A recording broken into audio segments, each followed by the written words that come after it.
friends, and welcome back to my YouTube channel. It's been a while since I actually did one of these, so I'm going back into the series of just keeping you all updated on what's actually going on with my hair.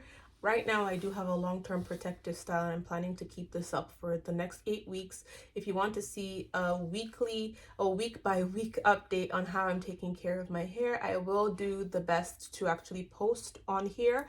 But for the most of my content, you will be seeing a lot more frequent updates on my Instagram. So make sure to give me a follow there. So today's content is really just going to be about a relaxer update and how my hair has actually been thriving over the last few months or a year of me keeping up with my relaxers and also my treatments.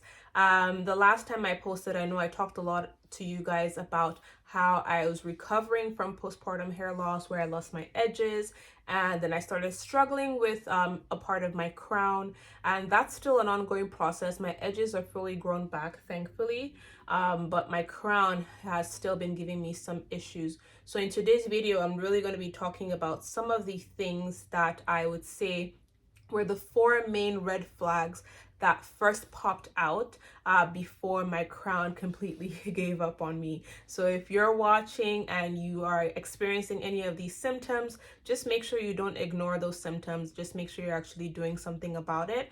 And I'll talk to you guys a bit more about what I'm actually doing to manage that process. So stay tuned. There are 4 main things that I would say that I noticed started happening to me before my hair started falling out in the middle of my crown.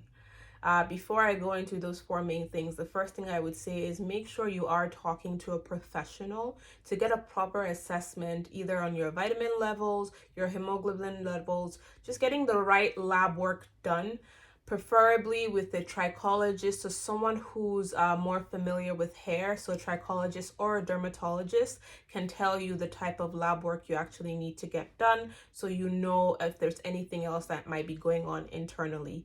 From what I know, sometimes a lot of these hair loss issues could stem from things like a vitamin deficiency, potentially thyroid problems, and it could just be hormonal changes that you could be experiencing at the time, example from postpartum.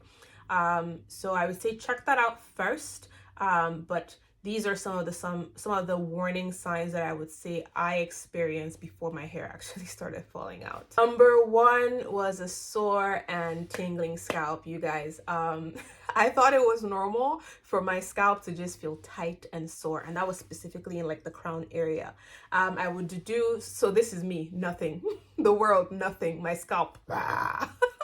My scalp was going through a lot. Like, I would have no style in, I would not even have braids, I wouldn't have anything in my hair, and it would just feel sore to the touch. It was really, really bad.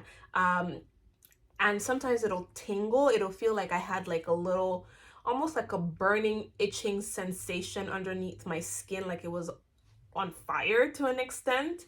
I don't know if I'm explaining that correctly, but it was a sore, tingling sensation where it felt like there was some activity happening in my scalp and I needed to tame it.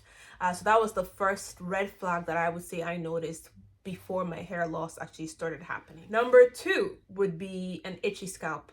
So this probably goes together with the first one, but it's a little different because my scalp would be itching and I would think, okay, maybe it's just time for me to wash my hair.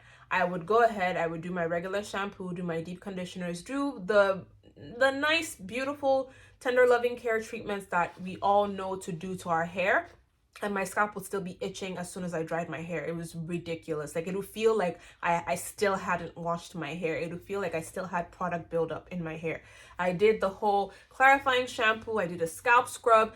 Nothing I did made the itch go away. That's how I also knew that something was wrong. And I would say this was one of the first few signs I started noticing before my hair started like really falling out. Number 3 is hair thinning. So the other thing I started noticing is like in the crown area. Generally, I know my crown is the thickest hair of hair that I always have.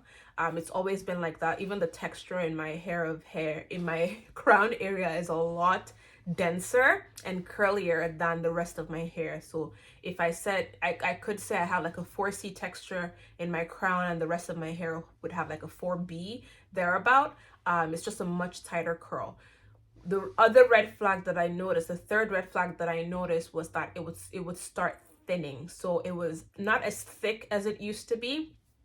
It was just thinner than the rest of my hair, which from what I'm used to is not normal, because it's typically like the thickest part of my hair, and I noticed it start to thin out gradually over the year. The final thing that I would say that I noticed, that led me to recognize that this was actually a bigger problem and needed some type of attention, was that my hair was shedding excessively.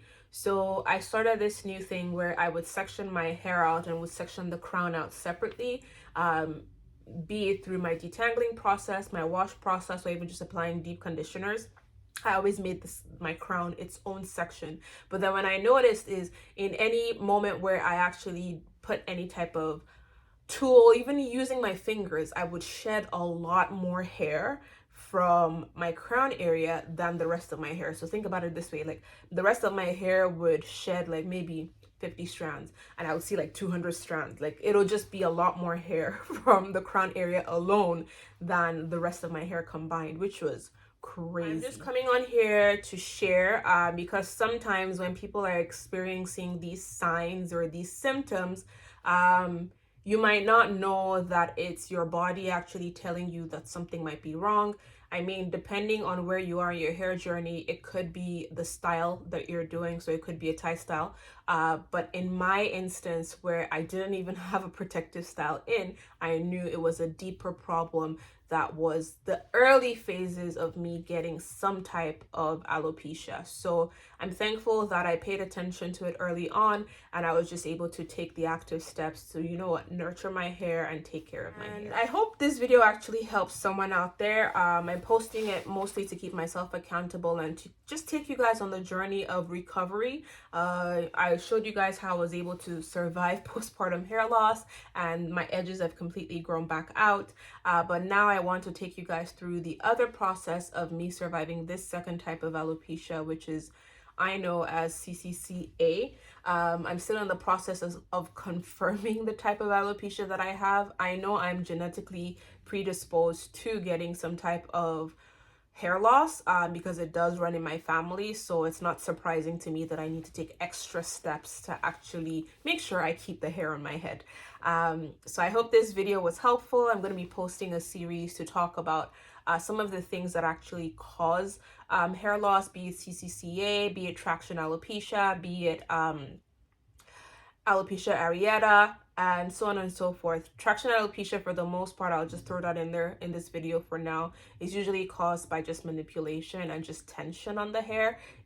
In most cases, it can be avoided if you change your styling practices, but the other types of alopecia tend to be a bit more internal, and I'll talk a bit more about the things that I've been signaled to that are helping me on my journey to recovery. So I hope you liked this video. If you enjoyed this type of content, please make sure to subscribe to my channel and also give me a thumbs up so I know you're enjoying these types of videos. Thank you. Bye.